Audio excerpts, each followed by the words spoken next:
Savoir raconter son parcours professionnel, c'est tout un art. Surtout quand ce parcours, eh bien, il sort un peu de l'ordinaire. Comment on fait pour construire une histoire qui a du sens, une histoire cohérente, quand on a des pièces qui, à première vue, n'ont rien à voir les unes avec les autres? C'est exactement le défi qu'on va décortiquer aujourd'hui avec une étude de cas vraiment fascinante. Et voilà le casse-tête au cœur de ce profil. D'un côté, on a secrétaire médicale et superviseur, et de l'autre, artisane céramiste et enseignante. Une carrière bien établie dans le médical, et puis une vocation artistique.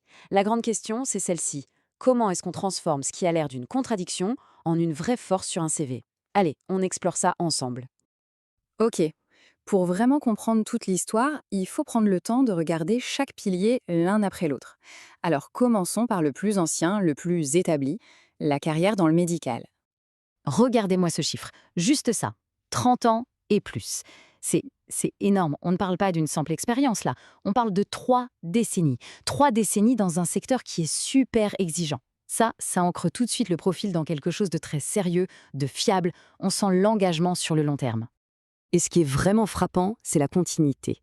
L'expérience n'a pas seulement été longue, elle s'est faite sans interruption. On voit très bien comment, année après année, une base de compétences hyper solide s'est construite. Ça part de la formation initiale, en 86, pour aller jusqu'à un poste avec de vraies responsabilités.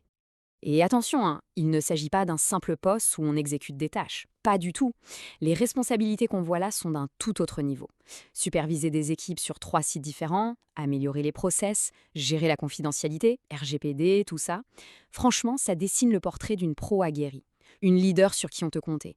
Super organisée. Bon, ça, c'était le premier pilier, solide.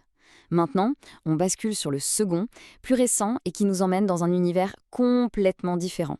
Et là, c'est hyper important de bien le voir, non pas comme un hobby, un petit passe-temps, mais pour ce que c'est vraiment, une véritable entreprise, une deuxième carrière.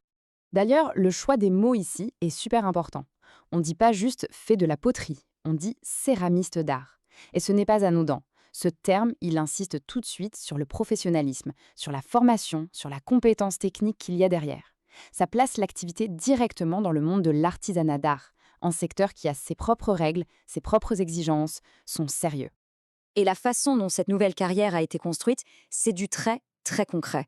On a quoi? Une formation diplômante, pas juste un stage, la création d'une entreprise, l'atelier Terra Lumina, de l'enseignement et la gestion de A à Z de toute la boutique, l'orga, la com, la relation avec les clients. Bref, chaque étape nous montre que c'est une démarche réfléchie, une approche 100% pro.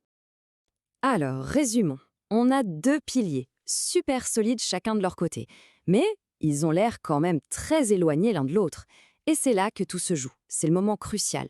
Comment on fait pour les relier? Comment on construit ce fameux pont, cette passerelle qui va transformer deux histoires séparées en un seul récit, cohérent et percutant?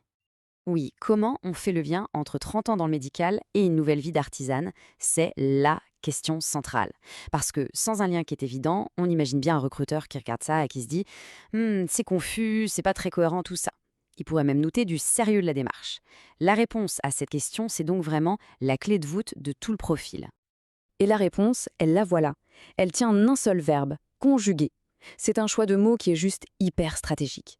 Ce n'est pas remplacer, ce n'est pas choisir l'un ou l'autre, non, c'est conjuguer, c'est-à-dire unir, harmoniser, faire en sorte que les deux fonctionnent ensemble.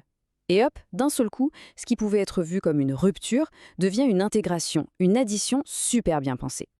Et là, ce fameux pont narratif, il devient hyper concret, on peut presque le toucher. Parce que les compétences de base, en fait, elles sont valables dans les deux mondes. L'organisation qu'il faut pour gérer 3 cliniques, c'est la même qui sert à gérer un atelier. La pédagogie pour former des collègues, elle est directement transférable pour enseigner la poterie. C'est ça qui est génial. L'expérience, elle n'est jamais perdue. Jamais. Elle est réinvestie ailleurs. Bon, alors, qu'est-ce qu'on peut retenir de cette stratégie, de cette façon de raconter son histoire professionnelle? Quelle est la leçon à tirer de ce pivot de carrière qui est franchement super bien mené? Eh bien, le point le plus important, le voici. L'histoire la plus forte, ce n'est pas celle qui efface le passé, qui fait table rase. Non, c'est celle qui se sert du passé, comme d'une fondation pour construire la suite. C'est une évolution qui vient enrichir le profil, qui ajoute des cordes à son arc. Ce n'est pas du tout une rupture, c'est une expansion. Et tout ça, ça nous laisse avec une dernière question. Une question à se poser sur son propre parcours. Quelles sont les différentes parties d'une histoire, même celles qui ont l'air de ne rien avoir en commun, qui pourraient en fait être tissées ensemble? Tissées pour raconter une histoire plus complète, plus riche, plus convaincante. C'est peut-être bien là, finalement, que se trouve le véritable art de raconter sa carrière.